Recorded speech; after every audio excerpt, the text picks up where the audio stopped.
سوره کافرون در مکه مکرمه نازل شده است و از 6 آیات عبارت است. بسم الله الرحمن الرحیم قل یا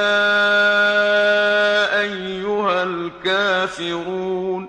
به نام الله بخشاینده مهربان. بگو ای رسول بر آنان که به الله و رسولش ایمان نیاوردند.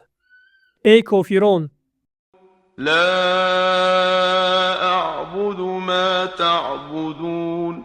من چیزی را که شما می پرستید از بتها و معبودهای باطل خویش نمی پرستم. ولا انتم عابدون ما اعبد. و شما نیز چیزی را که من می پرستم از معبود برحق نمی پرستید. ولا انا عابد ما عبدتم. و من پرستنده چیزی که شما می پرستید نیستم. ولا انتم عابدون ما اعبد. و شما پرستنده چیزی که من می پرستم نیستید.